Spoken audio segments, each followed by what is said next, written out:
Hello everyone, welcome to Know Beyond. So this is Chitti Babu. Once again, I'm back with another video. In this video, I'd like to give 9th class, AP 9th class English, Unit 4, B reading, a small poem, The River. So let us get into the lesson, wasting no time. So the river is our lesson.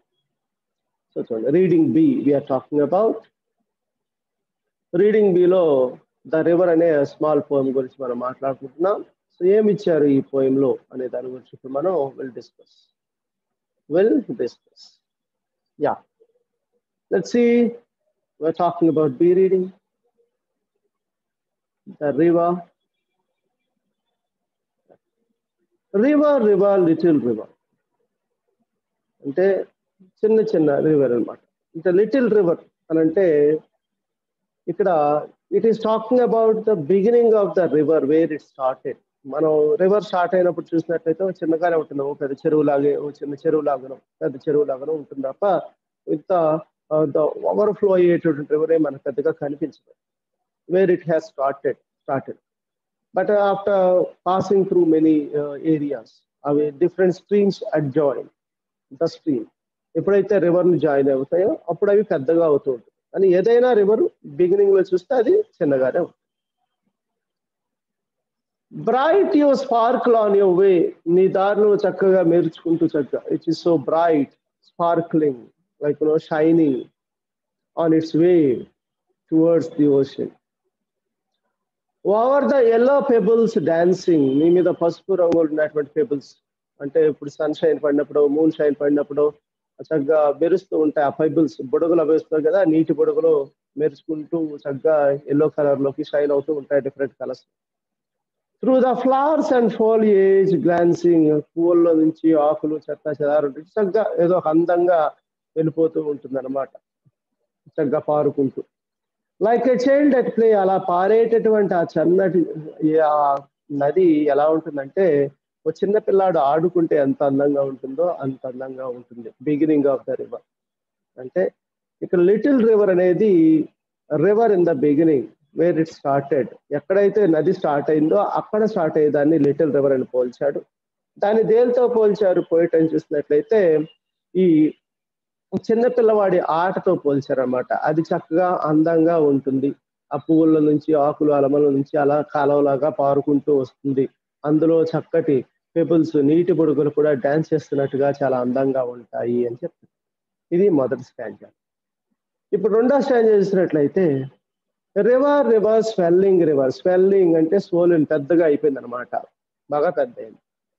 On your rush through the rough and smooth, ఇక పెద్ద rush దూసుకెళ్ళిపోతూ ఉంటుంది. Through rough and smooth అంటే గరుకులైన ప్రాంతాల్లో, సదురైన నేలల్లో, అంటే కొండలు గుట్టలు ఉన్నటువంటి గరుకైన నేలల్లో, రాళ్ళు రప్పలు ఉన్నటువంటి గరుకైన నేలల్లో, అలాగే స్మూత్ పచ్చిక బయళ్ళు, మంచి మంచి మైదానాల్లో కూడా దూసుకెళ్ళిపోతూ ఉంటుంది. ఇప్పుడు ఎలా ఉంటుంది? లౌడర్ ఫాస్టర్ బ్రౌలింగ్ లీపింగ్ అన్నారు. అంటే ఏంటి? లౌడర్ ఫాస్టర్, బిగ్గరగా శబ్దం చేసుకుంటూ, వేగంగా బ్రాలింగ్ సౌండ్ చేసుకుంటూ, లీపింగ్ దూక్కుంటూ, పెద్దగా శబ్దం చేసుకుంటూ దబా దబా దబా దూసుకెళ్ళిపోతుంది. దాని దారిలోకి ఎదిస్తే దాన్ని ముంచుకుంటూ వెళ్ళిపోతుంది. Over rocks by rose bank sweeping అంటే దాని గురించి ఉన్నటువంటి ఓవర్ ద రాక్స్, రాళ్ళ నుంచి, బై రోజ్ బ్యాంక్ స్వీపింగ్, పక్కనే ఉన్నటువంటి రోజ్ గార్డెన్స్ కానీ చిన్న చిన్న బ్యాంక్స్ లాంటి మొక్కలు ఏమైనా ఉన్నా సరే స్వీపింగ్, అన్నిటినీ స్వీప్ చేసుకుంటూ వెళ్ళిపోతారు. లైక్ ఇంపేటియస్ యూత్, అసహనం అంటే యువత ఎలా అయితే ఎంత టెంపర్మెంట్ తో ఉంటారో, యువతకు కొంచెం ఆలోచన తక్కువ, ఆవేశం ఎక్కువ ఉంటుంది కదా, అందరికని కాదు, మెజారిటీ అని మా ఉద్దేశం.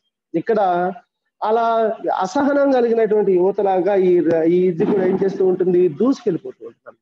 అలా ఏ రివర్ అంటున్నాడు? స్వెల్లింగ్ రివర్ అంటే నదీ ప్రవాహం పెరిగినటువంటి రకరకాల కాలువలు ఆ నదిలో కలవడం వల్ల అది దూసుకెళ్తుంది. ఎలా మనిషి యూత్ లో ఉన్నప్పుడు ఎలా ఉంటాడో అలా ఇది కూడా చాలా అసహనంగా తను దారి పట్టొచ్చే ప్రతిదాన్ని ముంచుకుంటూ ఊడ్చుకుంటూ తీసుకెళ్ళిపోతుంది అని చెప్తున్నారు అన్నమాట.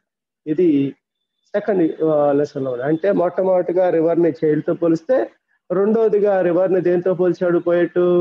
ఒక అసహనం కలిగిన యూత్ తో పోల్చాడు అనమాట. ఇక తర్వాత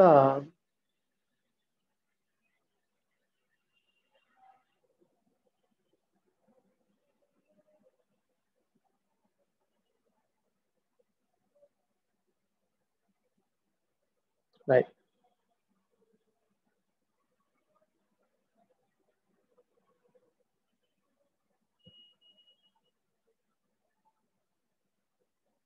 River, river, brimming river. Broad and deep and still as time, seeming still in motion, tending onward to the ocean, just like a mortal prime. ఇప్పుడు ఏం చేశాడు ఇక్కడ? Small disconnection in the net. సరే, సో ఇప్పుడు ఏం చెప్తున్నారు ఈయన? ఇక రివర్ అనేది పెద్దదైపోయింది, బాగా లోతు పెరిగిపోయింది, బాగా లైక్ ప్రవాహం యొక్క డెప్త్ తెలియట్లేదు మనకి. బయటికి మాత్రం దేం కనపడినట్టుగానే ఉంటుంది, ఏది కదులుతున్నట్టుగా ఉంటుంది అనమాట, కానీ లోపల మాత్రం ప్రవాహం కదులుతూనే ఉంటుంది. సీమింగ్ స్టిల్ అంటే కనిపించడం మాత్రం నుంచున్నట్టుగా, ఏమి ఎటు ఇటు కదలనట్టుగా కనిపిస్తూ ఉంటుంది, ఏదో బయటికి అలా మాత్రమే కనిపిస్తూ ఉంటుంది.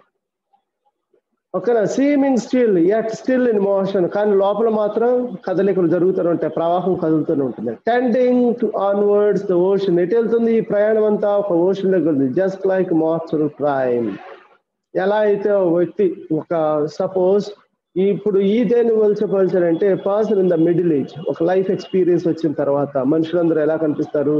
ఎన్ని టెన్షన్స్ ఉన్నా ఏమన్నా బయటికి చాలా నార్మల్ గా కూల్ గా కనిపిస్తూ ఉంటారు, బట్ లోపల ఉండే ఆలోచన లోపల చేస్తూనే ఉంటారు అన్నమాట.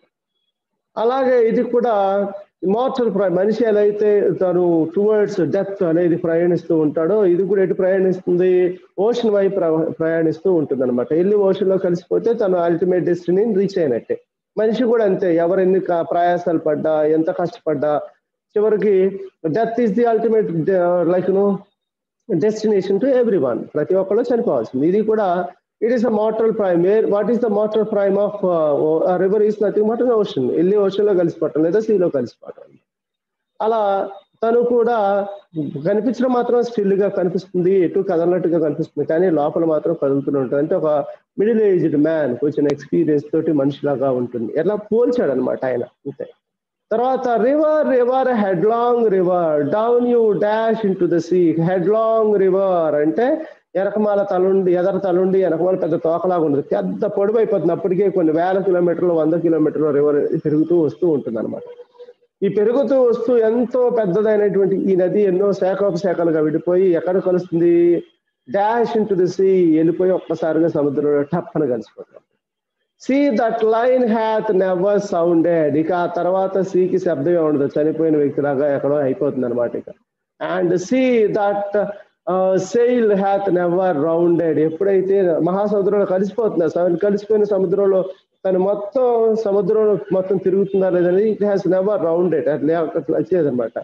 అండ్ లైక్ ఎటర్నిటీ, ఇక సముద్రాలన్నీ ఏమన్నమాట? జస్ట్ లైక్ ఎటర్నిటీ, మనకైతే అనంతం అనేది ఎలాగో తెలియదు, ఫ్యూచర్ చనిపోయిన తర్వాత ఎలా అయితే మనం ఏం జరుగుతుంది, ఎలా ఉంటుంది మిస్టరీ, ఏమో తెలియదు, కానీ ఇది కూడా అంతే. ఒకసారిగా డాష్ అంటే వెళ్ళి సముద్రంలో కలిసిపోయిన తర్వాత నది యొక్క శబ్దం కానీ ఏమీ ఉండదు, అంతా మహాసముద్రంలో భాగం అయిపోతుంది. సీ దట్ హ్యాస్ అంటే sea that sail hath never rounded, ఎవరు ఏ సముద్రాన్ని కూడా అన్ని కార్నర్స్ కి నోబడి సెయిల్డ్, అంటే వాళ్ళ ప్రయాణం అనేది ఎవరు చేయలేదు ఇప్పటి వరకు.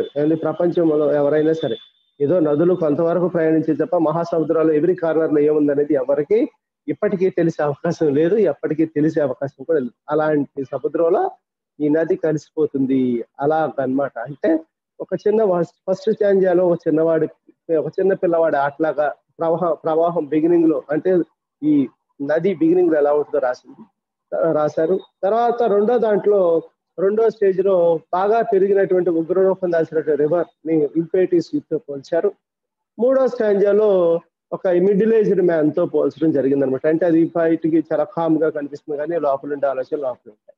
అండ్ చివరికి at the end it is almost compare to the death తోనే కంపేర్ చేసినట్టు. ఎందుకని సముద్రం అనేది ప్రవహించుకుంటూ నది అనేది రివర్ అనేది ప్రవహించుకుంటూ వెళ్ళి సముద్రంలో కలిసిపోతుంది అనమాట నది. అక్కడితో తన యొక్క డెస్టినేషన్ తను రీచ్ అయినట్టు, అక్కడితో తన శబ్దాలు ఇవన్నీ ఆగిపోతాయి. మనిషి కూడా అంతే, చిన్నప్పుడు ఉంటాడు, అలాగే మనిషి కూడా డెత్ అనేది అల్టిమేట్ దీనిగా మనం, అంటే అల్టిమేట్ డెస్టినేషన్ గా మనం చెప్పుకోవచ్చు అనేది సిఏ బౌల్స్ యొక్క ఉద్దేశం అనమాట. ఓకేనా. సో ఇది ద రివర్ అనేటటువంటి ఒక చిన్న లెసన్. రివర్ అనేటటువంటి ఒక చిన్న లెసన్. ఇందులో ఉన్న చిన్న చిన్న మీనింగ్స్ కూడా ఉన్నాయి. ఒకసారి వాటిని కూడా చూస్తే స్పార్కిల్ అంటే రిఫ్లెక్ట్ ఆర్ షైన్, తెలిసిందే కదా అది. స్పార్కిల్ అంటే రిఫ్లెక్ట్ ఆర్ షైన్. కాలేజ్ అంటే లీవ్స్, ఓకేనా. తర్వాత గ్లాన్సింగ్ అంటే టేకింగ్ ఎ బ్రీఫ్ లుక్, అలా చూసుకుంటూ అని అంట. స్వెల్లింగ్ అంటే increasing or expanding in size, బాగా పెద్దదైపోతుంది. బ్రౌలింగ్ అంటే స్ట్రగులింగ్, ఓకేనా. అండ్ రోజ్ బ్యాంక్ అంటే river banks where roses or flowers appear along. And impetuous and rash, acting quickly without thinking, కుర్రాళ్ళకు ఉండేటువంటి ఆలోచన అనమాట. Brimming full or full of, పెద్దగా బాగా నిండినటువంటి. Tending going in a particular way, ఒక దారిలో వెళ్తూ ఉన్నటువంటి. Mortal prime that best part of one's life that cannot last for ever, ఓకేనా. అంటే మనిషి జీవితంలో బెస్ట్ పార్ట్ ఉంటుంది, అది ఎప్పటికీ రాదు మళ్ళీ. అలాంటి ఒక పార్ట్నే ఇక్కడ మార్టల్ ప్రైమ్ అన్నారు. అంటే death could be one of those things which we can say. తర్వాత and headlong with head first and rest of the party following. Hath అంటే has and eternity, life continuing without end after death. అంటే of course after death ఏం జరుగుతుంది ఎవరికి తెలియదు, but it was a belief that people go somewhere and they will be judged and they will go to something like heaven and hell, which we don't know, which I don't even believe. Of course, that's the different thing.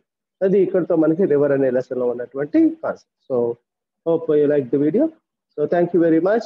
I would see you with another video very soon. Thank you very much.